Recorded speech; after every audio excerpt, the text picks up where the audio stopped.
देखिए इस मैं नहीं कौन मैं क्या आता हूँ तो वसुंधरा जी के समय आपको पता नहीं कि क्या हुआ। वसुंधरा जब वसुंधरा जी के समय, शांति धारीवाल के समय, जब ये अशोक गहलोत सीएम थे, तो धारीवाल का मेरा विधानसभा में जब झगड़ा हुआ तो मेरे पुराने मुकदमे जो नहीं थे वो इलाके पुलिस भेजी सर्किट हाउस में पकड़ने के लिए कि तो 200 पुलिसकर्मी भेजे बिना मुकदमे कि एक बार लाना मेरे सीट पे आ गए, मेरी बेइज्जती कर दी। और वसुंधरा जी के समय मेरा पासपोर्ट और मेरे हथियार जब्त है ना आज भी। किस मामले में? बिना मुकदमा झूठा करके दोनों मेरी गन जो पड़ी है वो नागौर थाने के अंदर पड़ी है।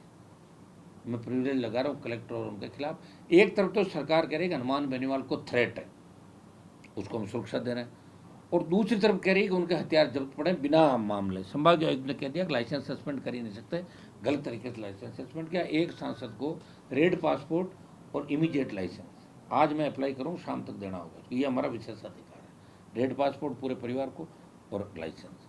हाँ, सजा हो जाती जब तो सजता खत्म हो जाती। अब आप देखिए हमारी बंदूकें मैडम के टाइम सब अंदर पड़ी, दोनों 5-4-5 लाख का व्यक्तिगत नुकसान होता है आदमी के, 10 रुपये भी होती तकलीफ होती है उसके ईमानदार आदमी के, तो मेरे हथियार वहाँ पड़े। उस पासपोर्ट हमारे नए बने सारे। तो वसुंधरा जी के समय जो तकलीफें पड़ी वो आप सब जानते हो। पहली बार आत नहीं हुआ, मैं तो आत कभी हुआ ही नहीं। मैं आत इस बात से हूँ, मुझे फ़ोन कर देते कि नोटिस चिपकाने की आवश्यकता थी और इस तरह भेजने की कहाँ जरूरत थी। जितना मेरा मैडम से झगड़ा चला इतना भजनलाल से तो चला ही नहीं। अब चलेगा भजनलाल से झगड़ा आगे, तो शुरुआत हुई है, मैंने नहीं छेड़ा पहले।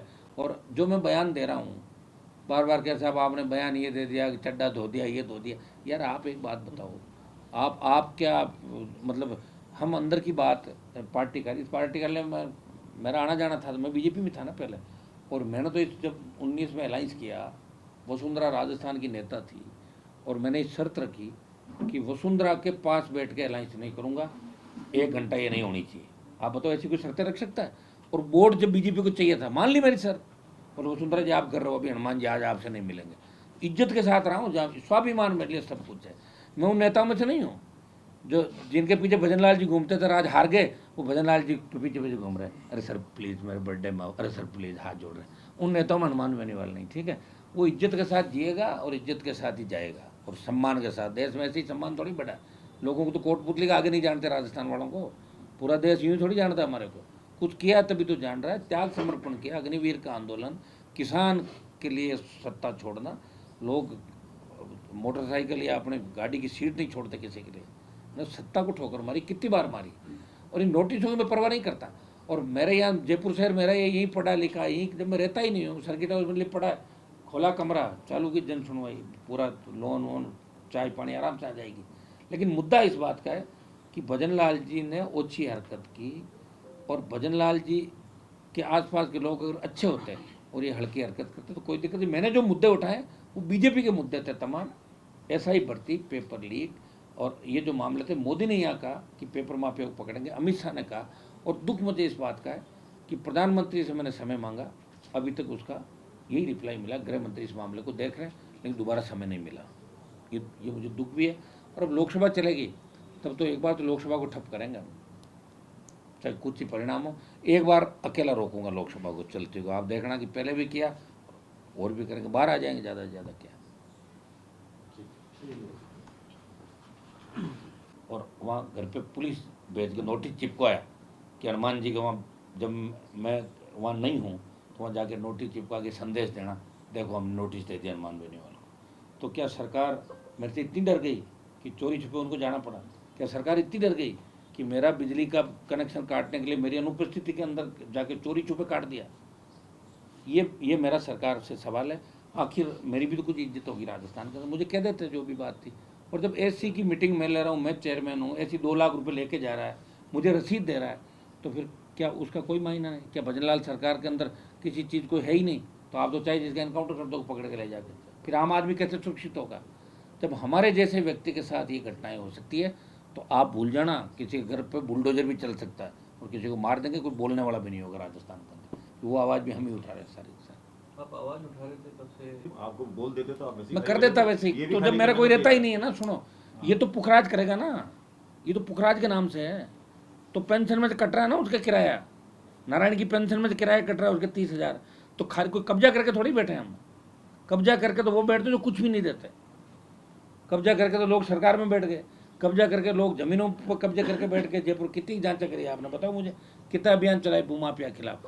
सिर्फ हनुमान बेनीवाल को डिफेम करना कि देखो देखो हनुमान की बिजली काट दी, बिल बकाया, एक तो बिल बकाया होता है और एक मीटर में चोरी करते हुए पकड़ा जाता है, उसमें अंतर होता है। आपको भी मेरा आग्रह है कि आप इस तरह नहीं चलाएं। अगर मेरी सीट भर दे और मैं बिजली चोरी करूँ, वो चलाओ कि हनुमान बिजली चोरी कर रहा, बिल बकाया, उधार आप भी लेते हो, हम भी लेते हैं, आवश्यकता पड़ी वापिस चुकाते हैं, ये तो नियम कायदे बने, क्या हो गया।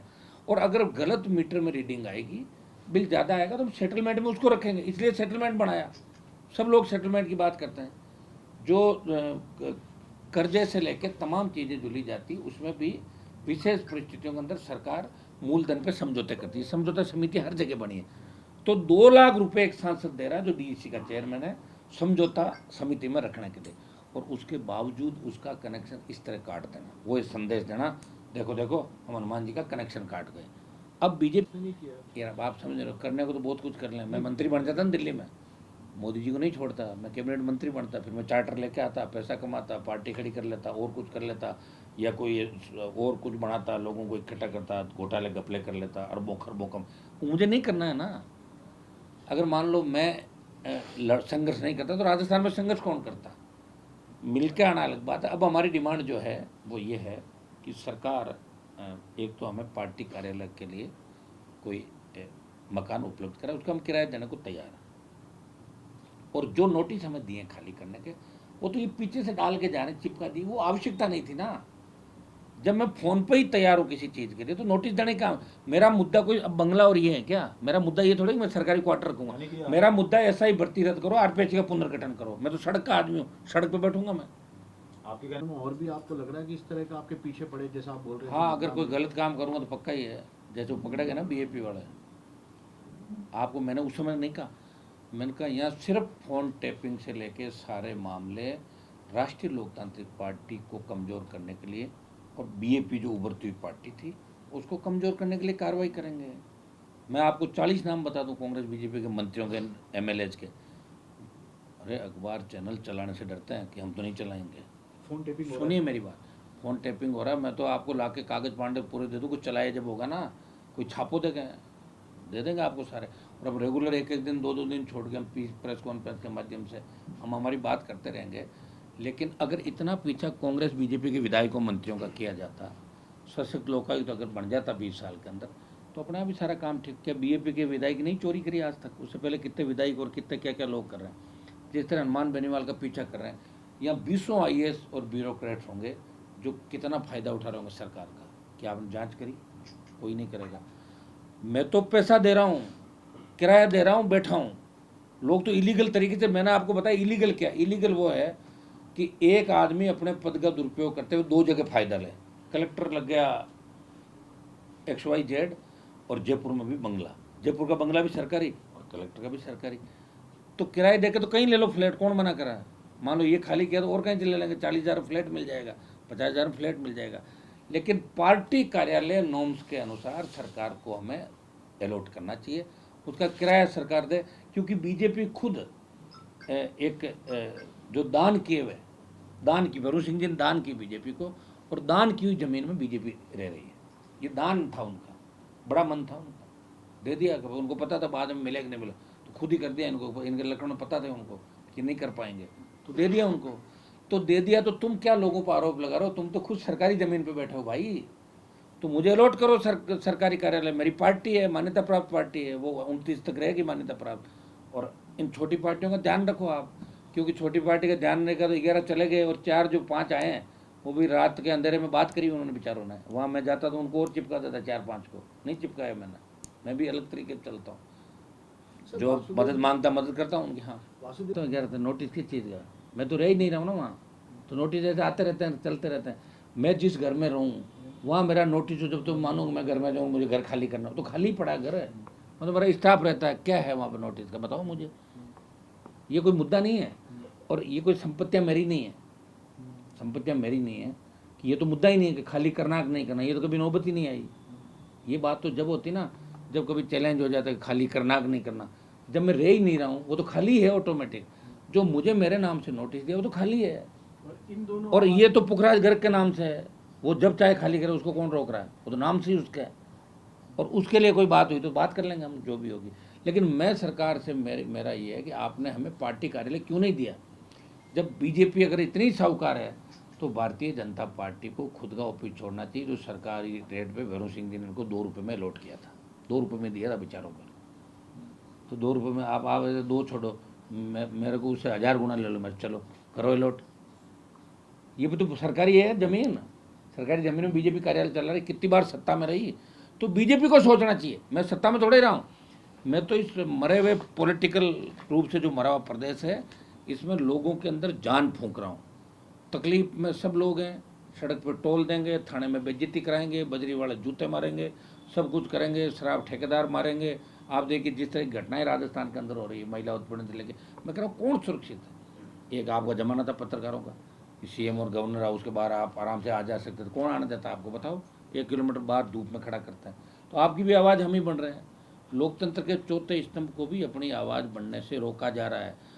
और मैं तो कह रहा हूँ पहले आपातकाल था कांग्रेस के राज में, अब अघोषित आपातकाल परमानेंट है। जो बोलेगा उसको नोटिस मिलेगा, मुकदमों में उसको जेल होगी। तभी तो किरोड़लाल जी को दबा दिया ना, एसआई को भूल गए, खाद की तरफ चल पड़े। तो भूल ही गए ना भाई, डर गए। घनश्याम जी को देख लो, कितनी बातें करते थे, बड़ी बड़ी पार्टी बनाई, कहाँ चले गए?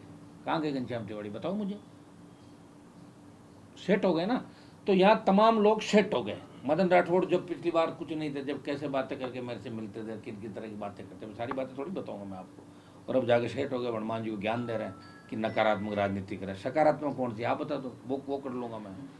सकारात्मक तो ये है कि आप आरपीसी को भंग करते और एसआई भर्ती को रद्द करते। आप तमाम वो मामले करते जिनको लेकर आप सत्ता के अंदर है। वो तो आप एक काम कर नहीं रहे हो। बीजेपी के नेता भी व्यापारी हो गए, कांग्रेस के नेता व्यापारी हो गए, मिलकर व्यापार कर रहे हैं सारे के सारे। तो मेरा ध्यान रख, मैं तेरा ध्यान रखूंगा, इन 4 लोगों को एडजस्ट करना, ये 4 लोग चला रहे हैं। तो ये हालात राजस्थान के अंदर हो गई और इस राजस्थान को बचाने के लिए बड़ी लड़ाई लड़ने की तैयारी राष्ट्रीय लोकतांत्रिक पार्टी कर रही है। 48 घंटे हनुमान जी, ये सरकार ने आपको नोटिस दिया है आवास खाली करने को लेकर, उन्होंने कहा कि नहीं किया तो 11 तक बेदखली करेंगे। देखिए, जब मैं 2023 के अंदर विधायक बना था तब हमें एमएलए फ्लैट जो नए वाले थे उसके अंदर A3 703 मकान मेरे नाम में अलॉट किया। और उसके बाद लोकसभा चुनाव आ गया, मैं एमपी बन गया। मेरा परिवार यहाँ नहीं रहता, मेरा परिवार नागौर ही रहता है और बच्चे वहीं स्टडी करते हैं। और अब बीच में नोटिस आए थे 1-2 बार, यहाँ डाक आती, मैं तो आता भी नहीं। और यहाँ आता हूँ तो इस जालूपुरा जो छोटे भाई के नाम से मकान है इसमें रुकता हूँ अक्सर। और यह सर्किट हाउस या दिल्ली नागौर, ज़्यादा मेरा जयपुर आना जाना। अब की बार जब मैंने यहाँ 70 दिन डेरा डाला, संघर्ष की एसआई भर्ती और आरपीसी पुनर्गठन को लेकर, और जो लड़ाई लड़ी उसका परिणाम ये हुआ कि सरकार को लगा कि अब इनके साथ क्या किया जाए। तो अब और तो कुछ है नहीं साहब, वो मकान खाली करो। तो मकान तो सरकार का ही है, हमने तो कोई सरकारी उस पर कब्जा किया ही नहीं कभी। अगर कब्जा ही करते तो जयपुर में कितनी ज़मीनें इकट्ठे कर लेते। हमें कोई सरकार की सुविधा आज तक नहीं ली। अब मैं एमपी हूँ, मेरे पास 6 साल में एमपी जन सुनवाई केंद्र नहीं है। शायद देश में पहला सांसद है जिसने एमपी जन सुनवाई केंद्र नहीं लिया।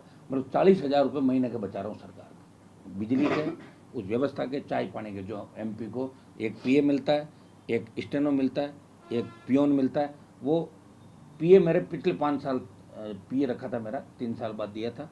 और अब की बार तो मेरे पास पीए भी नहीं है। मैंने भेज रखा एक टीचर का नाम, तो सीएम ने उस पर लटका दिया, बोले पीए नहीं देना हनुमान जी को, और स्टेनो और पियोन और ऑफिस भी इनको नहीं देना। और ऑफिस मेरा 6 साल से नहीं, ऑफिस में मेरा नागौर आवास ही चला रहा था, मेरे घर से ही मैं ऑफिस चलाता हूँ। तो मैं तो सरकार का ही फायदा कर रहा हूँ। सरकार का 40,000 रुपये महीने का जो सरकारी खर्च है उसको मैं बचा रहा हूँ। 4 बार एमएलए, 2 बार एमपी रहा, 1 रुपया मेडिकल नहीं लिया आज तक। बहुत कम लोग होंगे राजनीति के अंदर जो इलाज कराने बाहर जाते हैं, करोड़ों खर्च करते हैं, लाखों लेते हैं, लाखों के बिल उठाते हैं परिवार के नाम, और ये उनका अधिकार है। देखिए, सरकार की जो सुविधा है, जैसे टोल फ्री है एमएलए एमपी का, तो ये अधिकार है उसका। और अधिकार काम लें भी तो भी बुरी बात, फिर भी नहीं ले रहे हैं कि अगर हमारे नहीं लेने से किसी का फायदा हो तो ये लेके क्या कर लेंगे। हम तो ऐसे ही ठीक है, जब एक राजनीतिक परिवार के अंदर पैदा हुए, स्थिति ठीक है तो ठीक ही रहे, छोटी मोटी कभी हमने चाहिए नहीं। और अब जो नोटिस आया, ये बात नोटिस की नहीं है, बात नोटिस चिपका देना। एक तो नोटिस आना, नीचे से भेज के चले जाते हैं, टेलीफोनिक बात कर लेते हैं। कल मैंने विधानसभा अध्यक्ष जी से बात की, मैंने कहा साहब इस तरह का व्यवहार क्या आप कांग्रेस वालों के साथ कर रहे हो राजस्थान में? गोविंद डोटासरा को आपने बहुत बड़ा बंगला दे दिया राजस्थान को, जो कैप को एंटाइटल नहीं है, सचिन पायलट को इतना बड़ा बंगला। तो ये फिर आपके नॉर्म्स क्या है, नीति क्या, कम से कम हमें बताओ। यह नीति सिर्फ आरएलपी के लिए ही लागू है। बीजेपी का जो दफ्तर है वो बेरू सिंह जी ने अलॉट कर दिया, सरकारी ये था, सरकारी बंगला है बीजेपी का जो अभी दफ्तर है वर्तमान, सरकारी बंगला है। और बीजेपी को अपना खुद का दफ्तर बनाना चाहिए। ये सरकारी बंगले पर कब्जा करके क्यों बैठे बीजेपी के लोग, और मुझे क्यों नहीं दे रहे ऑफिस? मेरी पार्टी भी तो मान्यता प्राप्त पार्टी, राजस्थान की पहली, खुश होकर पिछली बार गहलोत के समय और इस बार भी हमने कहा भाई हमें पार्टी का ऑफिस आप दे दो, उसका किराया हम दे देंगे, ताकि लोग आने जाने वाले प्रदेश भर से मिलते रहे हमसे, और हमें किसी तरह का फ़ायदा सरकार से नहीं चाहिए। जो सरकार की योजनाएं 2018 के अंदर मैं जीता, और जीतने के बाद 2018 के अंदर जितने भी लोग जीते उनको एक योजना निकाली कि एमएलए के नाम से कोई जो 18 से 23 के विधायक हैं उनको मकान दे रहे हैं, उसके बदले जालूपुरा के और ये आवास तोड़ के, और उनको सब जगह आपके एक तो अरावली और एक B2 बाईपास के पास सब विधायकों को मकान दिए, लेकिन 18 में भी हमें वंचित रखा। और उसके बाद सरकार के अंदर जैसे में 4 बार एमएलए MP पूर्व विधायक पूर्व सांसदों के लिए योजना निकालते हैं, और सब लोगों ने ले रखे हैं। लोगों तो 3-3 ले लिए, भिवाड़ी में भी ले लिए, 2-2 यहाँ ले लिए, कागज फेर फेर करके उदयपुर में ले लिए, किसी ने जोधपुर में ले लिए 2-2, लेकिन हनुमान बेनीवाल ने एक मकान भी अभी तक नहीं लिया। मैं ये नहीं कह रहा हूँ मैंने अप्लाई नहीं किया, मैंने एक बार अप्लाई किया था 8 से 13 या 13 से 18, वो ज़्यादा उन्होंने भेजा, ब्याज पेनल्टी लगा के 1.5 करोड़ का या 80 लाख का, मैंने नहीं लिया। मेरा सामर्थ्य नहीं था कि मैं जमा कराऊँ और मैं वहाँ जाके रहूँ। 18 से 23 का मेरा जो मकान था, जो मुझे मिलना था, मेरा अधिकार था, वो नहीं मिला, नहीं हूँ मैं उसके अंदर। और अब आवास खाली कराने के अंदर जिस तरह पुलिस भेज के और नोटिस चिपकाना और डिफेम करने की कोशिश करना, तो क्या देवनंद जी मेरे से किराया नहीं लेंगे? फिर इसका सरकार कह दे कि हनुमान जी ने तो कब्जा कर रखा था। अगर 30,000 रुपये पर महीने से किराया ले रहे हो, फिर नोटिस किस बात का? मुझे फ़ोन पे ही कहते थे कि हनुमान जी खाली, मेरा तो स्टाफ यहाँ रुकता है, मैं आता हूँ जब रुकता है, कोई रहता ही नहीं, मेरे काम का ही नहीं वो मकान। क्या काम का मकान बताओ? मैंने दिल्ली में भी जब मैं सांसद से इस्तीफा दिया, तब मैंने लोकसभा अध्यक्ष को कहा, मैंने कहा आपके अगर कोई दिक्कत हो तो मैं 1 महीने बाद खाली कर दूँ, बाकी मेरी इच्छा ये रहे, और मुझे पता था मैं MP बन के आऊँगा। उन्होंने मेरा रखा, मैंने किराया जमा कराया, जो 30 या 35,000 रुपये पर मंथ आता। तो ये हमारा राइट है, और हम कोई अतिक्रमण करके रहें, कोई दूसरे तरीके से रहें, तो सरकार का सिस्टम है। भजन लाल जी को अचानक कैसे याद आ गया? अब आप देखिए उन मकानों में कौन कौन रहता है जिन्होंने 2-2 अलॉट करा रखे हैं। अलॉट कराने का मतलब बिजली पानी से लेकर सारी सुविधाएं फ्री। या तो MLA 30,000 रुपये ले लो, अब पहले 50,000 30,000 रुपये ले लो, या फिर मकान ले लो। अब उन मकानों के अंदर करीब 30 लोग जो जिनके बड़े बंगले भी हैं और मकान रहे। कन्हैयालाल चौधरी, ये कन्हैयालाल चौधरी का मकान है A3 401, बड़ा बंगला भी है, मकान भी है। एक ही आदमी एक ही ले सकता, 2 नहीं ले सकता। ये होता है सरकारी फ़ायदा उठाना। हम फ़ायदा नहीं उठा रहे हैं, हम तो किराया दे रहे हैं, पेनल्टी होने लगेगी, वो और देनी पड़ेगी। क्योंकि कोई आदमी जब चुनाव लड़ने जाएगा ना, तो उसको चुनाव लड़ने जाने से पहले अपने नॉमिनेशन के अंदर वो हर चीज़ भरनी पड़ेगी कि आपका ड्यूज कितना है। जब मैंने MP का चुनाव लड़ा, तब मेरे पास ये MLA क्वार्टर था, मेरा कोई ड्यूज राजस्थान के अंदर बकाया नहीं था। ये तो खुद को भरना ही पड़ेगा MLA MP का, नहीं तो फार्म खारिज कर देंगे आपका। हर डिपार्टमेंट से हमारी, अगर लाइब्रेरी से कोई किताब भी ले ली तो किताब का पैसा भी जमा कराना पड़ेगा। उसे ऐसा नहीं कि हमने बकाया लिख दिया, जमा कराओ, नहीं तो फार्म के अंदर वो तकलीफ करते हो उस समय। ये कन्हैयालाल का हो गया। जवाहर बेडम का मकान इन्होंने अभी 10-15 दिन पहले जवाहर बेडम ने खाली किया। तो आप बताओ 1 साल तक क्या कर रहा था? 1 साल तक किराया जोड़ो जवाहर बेडम का। भाई 15 दिन खाली किया, मतलब ये तो मंत्री का बंगला जिनको बहुत पहले मिल गया, तो फिर 15 दिन पहले क्यों डबल रखा? हीरालाल नागर बिजली मंत्री, 2 मकान। फिर आपका आ गया CM की प्रेस अटैची, नाम नहीं पता मुझे क्या, उसको मकान दे रखा है इसमें, जो भजन इसमें है ना, इसमें हमारे वाले फ्लैट के अंदर, MLA फ्लैट में मुख्यमंत्री की जो प्रेस अटैची, उसका भी बंगला। क्या वो एंटाइटल इस बंगले के लिए? ये आपके स्पीकर साहब के तो खैर राइट होते हैं, 2-3 स्पीकर साहब के नाम से ही हैं। एक तो इनके के शर्मा OST ने ले रखा है स्पीकर के, दूसरा हो गया उनका एक सब इंस्पेक्टर, जैसी कोई सब इंस्पेक्टर की कोई हैसियत नहीं होती, वहाँ बंगला ले, उसने भी ले रखा है स्पीकर के। सब ये अलग हो गया, OSD का अलग हो गया, और अशोक गहलोत का OSD शशिकांत, वो इसी में रह रहा है। कांग्रेस की एक नेत्री, एक कांग्रेस का पूर्व विधायक मदन राठौड़, भाजपा के प्रदेश अध्यक्ष, 102 नंबर A3 102 ये नाम करा रखा है उन्होंने, पता नहीं किसी और अभी नाम कराया इन्होंने कागजों में कोई एमएलए के, लेकिन नीचे रहता उनका परिवार। तो ये करीब करीब जो मैंने नाम बताया आपको, अनीता जाटव है, इसके मकान में कोई और है, रोहित बोरा के मकान में और है, सुरेश मोदी के मकान में दूसरा है। तो ये करीब आपको 25-30 लोग यहाँ मिल जाएंगे जो इलीगल तरीके से एमएलए फ्लैट उनके अंदर रहते हैं। क्या वो टाइटल है? अगर टाइटल है तो रहे, हमें क्या करना है? सरकार चाहिए जिसको दे सुविधाएं। लेकिन हनुमान बेनीवाल जो लगातार किसी चीज़ की अवहेलना नहीं कर रहा है, और मेरी फैमिली यहाँ नहीं रहती, अचानक से क्या हो गया कि 5-5 नोटिस उसमें जाके लगा दिए। एसआई भर्ती का मुद्दा बीजेपी का था, आरपीएससी पुनर्गठन का मुद्दा बीजेपी का था, और दिल्ली कूच से डराने के लिए ये कर रहे हैं। वो मैं डरने वाला नहीं, दिल्ली कूच होगा, ऐतिहासिक होगा, और बहुत बड़े राजनीतिक उलटफेर दिल्ली कूच के अंदर हो जाएंगे। और इस सरकार के जो भ्रष्टाचार के 2 साल के मामले हैं, चाहे गौरव श्रीवास्तव हो जो सीएम के यहाँ आईजी विजिलेंस है, चाहे दूसरे इनके नेता हो जो सरकार को चला रहे, जो भजन लाल जी को चला रहे हैं, इनकी पोल पट्टी भी समय समय पे हम प्रेस के माध्यम से इनकी खोलते रहेंगे। इन दूसरा जालूपुरा के आवाज़ की बात करेंगे आप भवानी जी? हाँ, इनकी भी आप कर लें। ये जब पिछली सरकार के समय जब मेरे को मकान किसी तरह का हमने नहीं लिया, और हम ये चाह रहे थे, इन्होंने हमें नोटिस दिया कि मकान खाली करो, और आचार संहिता लगी, इतने में वक्फ वालों ने ज़मीन पे स्टे ले लिया। चुनाव आ गए तो फिर किसी ने हमें कहा नहीं करने के लिए, और 1.5-2 साल के अंदर कोई नोटिस विधानसभा से और कोई टेलीफोन हमारे पास व्यक्तिगत नहीं आया। ये नोटिस देना चाहिए तो जैसे आज चिपका है पहले ही चिपका देते, मना कौन कर रहा था इनको? एसपी को कह दे, कलेक्टर को कह दे, सीआई को भेज दे, कोर्ट की दस्ती भेज दे।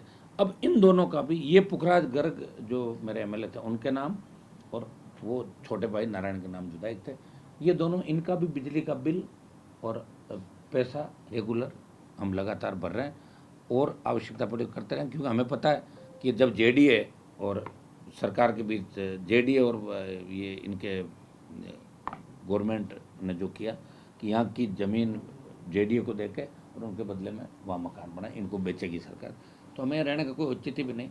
और यहाँ भी मैं बहुत कम रहता हूँ, आप लोग देखते हो, कभी कभार मैं आता हूँ, और हम इलीगल नहीं है, लीगल तरीके से रह रहे हैं। जब हम पैसा दे रहे हैं किस चीज़ का तो लीगल हो गया। ये मैंने जो लोग आपको बताए, ये इलीगल तरीके से किसी के नाम से घुसा है, कोई दूसरे नाम से घुसा है।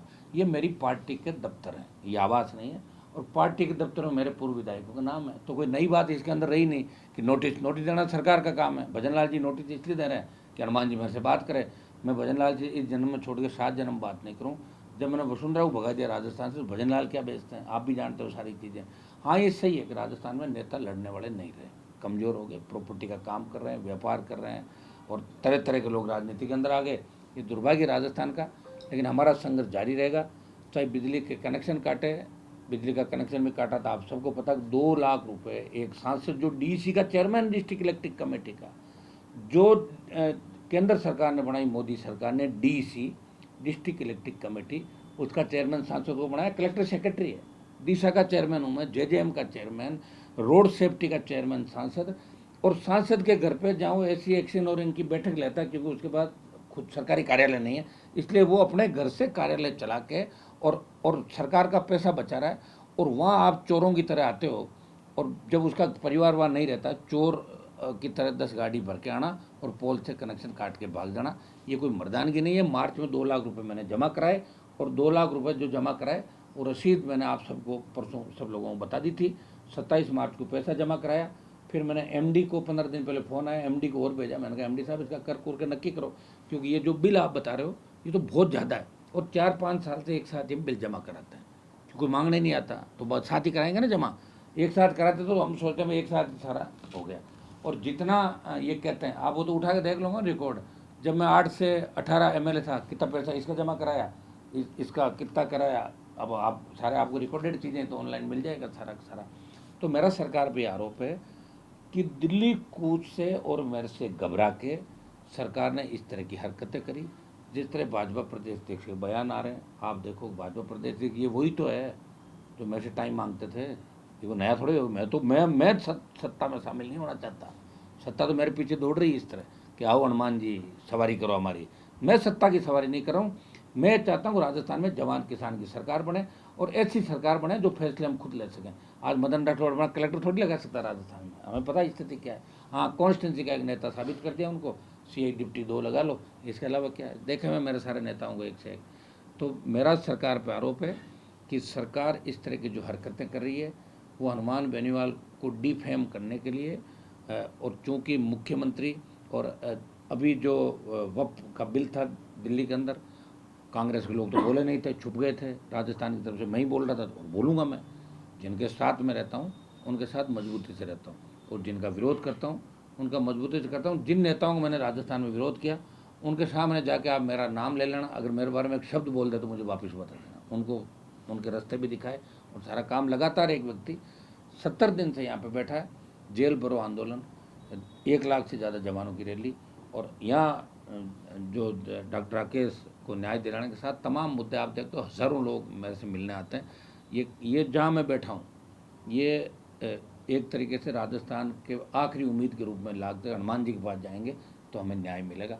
हमने पूरा प्रयास किया। मेन जो सरकार की नाराज़गी तो यही है कि ये इस बात का पीछा क्यों नहीं छोड़ रहे हैं SI भर्ती, और अब इनका ऊपर तक मुझे लग रहा है कि दिल्ली तक इन्होंने हरी झंडी ले ली है कि SI भर्ती को रद्द नहीं करना, और हमने भी तय कर लिया है कि भर्ती रद्द कराएंगे, चाहे हमें दिल्ली कूच करना पड़े, चाहे कहीं जाना पड़े। ये आर पार की लड़ाई का ऐलान हमने किया। इसकी वजह से नोटिस और ये सारी चीज़ें मिल रही हैं।